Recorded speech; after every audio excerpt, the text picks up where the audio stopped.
For Vibe 105, I'm Fatima Husain, and today we're discovering Jeffrey Orridge. Jeffrey is currently the CEO of TVOntario. He previously served as the 13th Commissioner of the Canadian Football League, becoming the first Black CEO of a major North American sports league. Thank you so much for joining us here today. You have a tremendous professional journey that we will discuss later today. But before that, congratulations on winning the recent Afro Global Television Leadership Award. Thank you. What does this award mean to you? Oh, just to be nominated in the field of so many people who are doing such impactful things that changes lives and enriches communities, and much less to have received the award. Obviously, I was proud and humbled, but I think most importantly, I was surrounded by so many people who I believe share what I do. Purpose is what grounds us. I think passion is what guides us, and it's people that lift us. And I felt lifted by that experience, and just really blessed to be part of that community and to be exposed to so many people who are doing so many incredible things for others and in service to others. And I remember growing up as a boy, my parents were big fans of Muhammad Ali. And the quote that my father told me that resonates with me to this day is Muhammad Ali said something like, "Service to others is the rent that we pay for our space on this earth." And so being able to do that, I consider myself extraordinarily blessed in being in the company of so many others whose purpose is just on a higher plane. That was invigorating, it was inspiring, and it was literally awesome. Talking about your purpose, the journey that you've had, the amazing journey that you've had. You've been in the business of sport for over 30 years. You were the first general counsel at the USA Basketball. You've held senior roles at the CBC, Reebok, Canadian Tire. I'm very intrigued by all of this. Were these stops part of the plan, or were you just answering a call? I think it was always part of the plan. When I was 8 years old, my plan was to one day be commissioner of a major sports league. I had no idea growing up in New York City that it would be the Canadian Football League that I'd be commissioner of. But I've been involved in sport all my life. Not always the business of sport, but since the time I was 8 in organized sport. And my passions were sport and education. And I think, the position I occupy right now as CEO of TVO Media Education Group actually helps me with the nexus of the influence of sport and the importance of education and how they work together. So it's been a great journey, and once again, something that I've been fortunate to be able to pursue my passion. You graduated from Harvard Law School, something to be, celebrated. You started your sports career, or your career in sport in the US. What made you decide to come to Canada? That was purpose. I felt that I had an epiphany, to be quite honest. My son was a year old, my first child was a year old, and I not only wanted to do things that he would think were cool, and I've always had cool jobs, but I wanted to do something that he would be proud of me for. So I decided, instead of just writing a check for kids in sport, I wanted to do something that was on purpose and practical. So I had an incredible opportunity to move up to Canada to work for Right to Play as the Chief Operating Officer.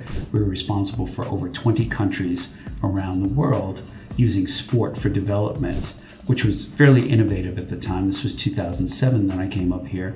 And we worked in areas that were so abysmally low in the Human Development Index, where there was little, if any, running water, in areas that didn't even have clean water, even if they had running water. So it was a great experience, and I really do believe that was my calling. And it gave me the opportunity to once again blend sport, education, and social purpose, and helping individuals and communities. And talking about community, talking about having a social purpose, your current role at the TV Ontario, community-led content is at the crux of what you do.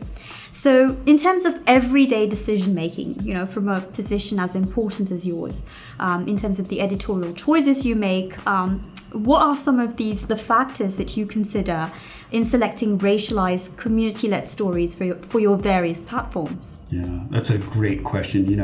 We've embarked on a new strategic plan. I joined the organization about 2 years ago, and one of my first tasks was creating a strategic plan with the organization. And one of the things we focused on, in addition to technology and modernizing our delivery system, was to focus on being very intentional on our focus on racialized communities, newcomers, indigenous communities, LGBTQ plus communities, and rural communities, those communities that have been historically overlooked and underserviced. But it's not just about continuing to create excellent content. It is really about engaging those creators from those communities to amplify the voice, to tell their own stories, and to broaden perspectives. And that, I think, is the essential job of a public broadcaster, to do the things that other people are not doing, to fill the gaps that are there in the community. And really, our focus is inspire learning, to change lives, that enriches communities. And so that's what we're doing. As much as we're a multimedia platform that delivers the highest quality content and arguably some of the most valued content in the world, we're a community builder. We're a community connector. We connect communities to TVO and to each other through TVO with podcasts and YouTube channels and our website and our broadcast. So it's a full multi-platform, broad berth, wide range of things that we do. And we also have the Independent Learning Center, where you can get a high school equivalency degree, no matter what age you are, high school age and above, that will better prepare you for school and for life. And so we've done that all along, starting with TVO Kids at age 2. But that's the purpose. I think we need to be really intentional about elevating those voices that ordinarily don't get the opportunity to tell their stories in their own way from their perspective. And that's the job of a public broadcaster, I think. I'm glad you brought that up, because that actually leads me to my next question. When compared to the States, where there is a plethora of Black-led content, Canada is seemingly far behind. Now, how important, and just continuing the conversation that we just had, how important is it for you to open up and continue carving pathways and opportunities for racialized stories on your various platforms? And you just gave me a brief of that. Yeah, I think that I have a particular purpose because of my background. I have a more sensitive and acute perspective on the need to amplify voices that have not been heard, perspectives that have not been told, stories that need to be expounded upon, to catalyze conversation, to elevate consciousness and awareness, to foster inclusion, because I have been the victim of being excluded many times in my life. So I think that, once again, we have a very deliberate, intentional purpose at TVO to broaden our audiences, to reach more people in ways that matter most to them, with content that matters most, that stories that matter most, with education. We're responsible for working with the Ministry of Education to create online courses for grades K through 12. We also are responsible for a program called Mathify, where you're able to go online and have a tutor work with you one-on-one to solve a math problem, and it's free.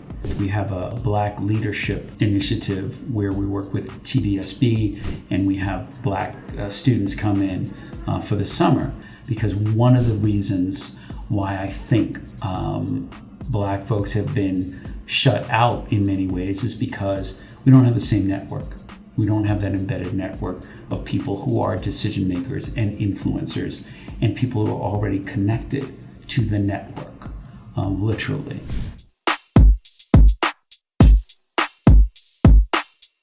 You're also involved in the BlackNorth Initiative. Can you talk to us more about the work that you do and the kind of change you intend to bring about through this initiative? And well, I'm really proud to be a board member of BlackNorth. It's celebrating its second year anniversary, which we're very proud of. And as you know, it was inspired by the tragic murder of George Floyd.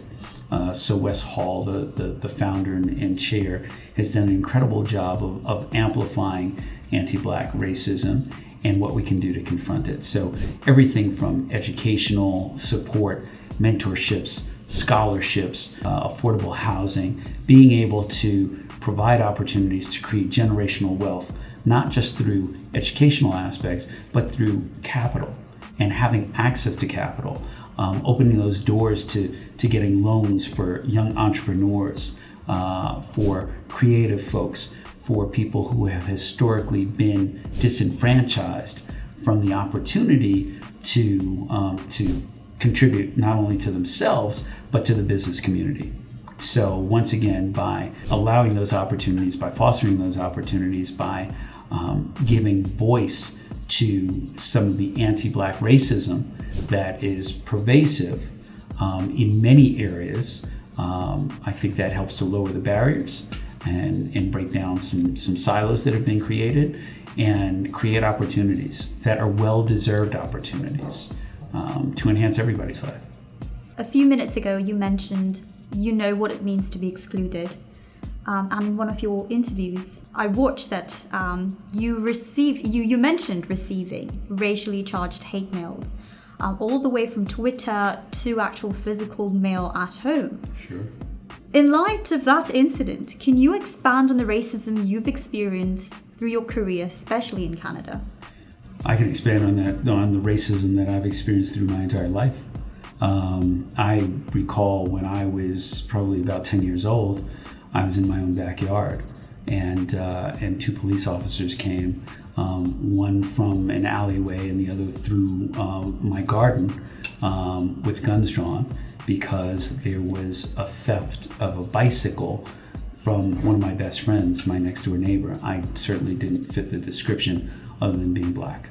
And I was 10 years old and guns were drawn. So I've had experiences like that throughout my life that have made me very conscious of the fact that I have been treated in a very different way than my white counterparts.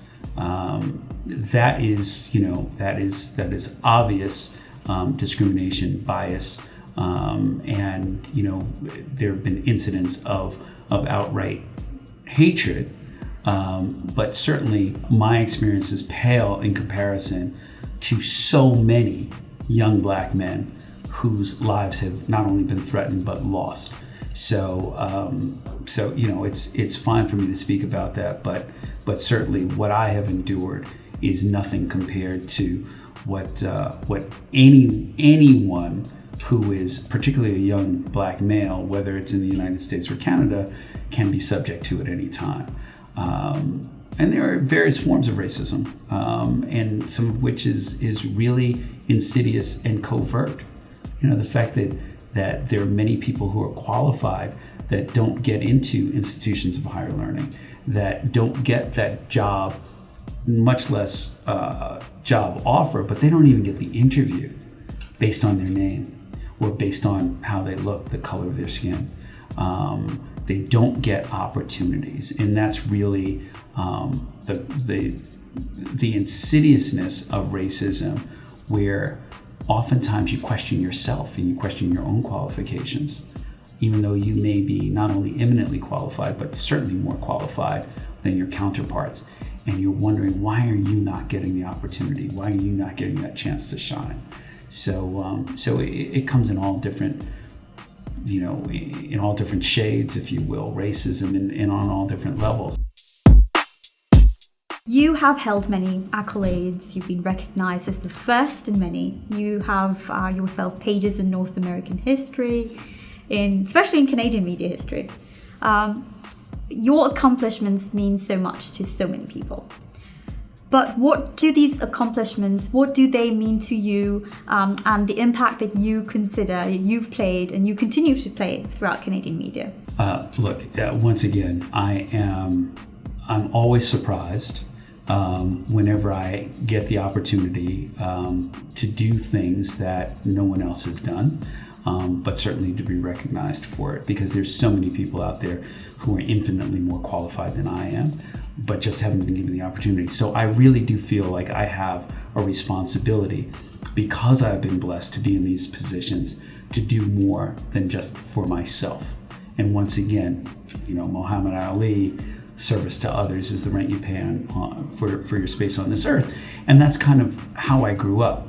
I was fortunate. I grew up in East Elmhurst, Queens, New York, literally down the block from Harry Belafonte, where he used to live, and he was not only an incredible entertainer, but a huge civil rights activist. I lived a block and a half away from Malcolm X, and unfortunately, I remember when his house was bombed, because I walked by it and I could smell the char when I was 4 years old.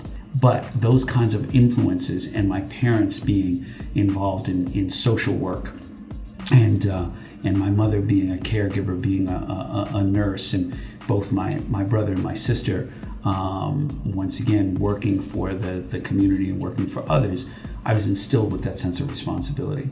So for me, I consider it a blessing. I consider it a responsibility.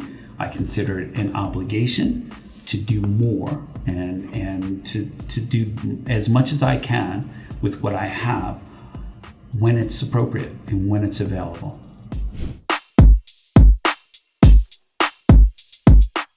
Addressing our Afro-Caribbean, our racialized communities who are inspired by the work that you do, what word of guidance would you have for them in terms of the leadership lessons that have helped shape you? I think leaders have to be learners, and I think I am a lifelong learner. And one of the lessons that I've learned is, to be a leader, you have to be able to endure conflict, controversy, and criticism. Because no matter what decision you make, someone is going to criticize you for it. There are conflicts that you constantly have to resolve, and sometimes they're inner conflicts within yourself. And then certainly controversy. Once again, if you're a public figure, you are going to be the target of controversial decisions. So I think it's not necessarily the color of your skin, but the thickness of your skin that you have to focus on as well. And making sure that you put your armor on, whether it's physical armor, mental armor, emotional armor, spiritual armor. You have to protect yourself being a leader, and you have to find support around you, because nobody accomplishes anything of any significance on their own. It requires a support system, and it requires people believing in you. And there are plenty of times throughout my career journey that I had an immense amount of doubt, whether or not I could do this, whether or not I was good enough, whether or not I was smart enough, whether or not I was qualified enough. And it was always my family and my friends and my mentors and just people who wanted to give me a chance. So to know better so that I could do better. So I think that's what it takes to be a leader. It takes other people to support you. You have to have followers in order to be a leader. Jeffrey, it has been wonderful talking to you. We can continue, but unfortunately that's all the time we have for today. Thank you so much for joining us at the Vibe Studios. Thank you for the invitation, and it's a pleasure, and I'd love to continue the conversation anytime you want to have me back.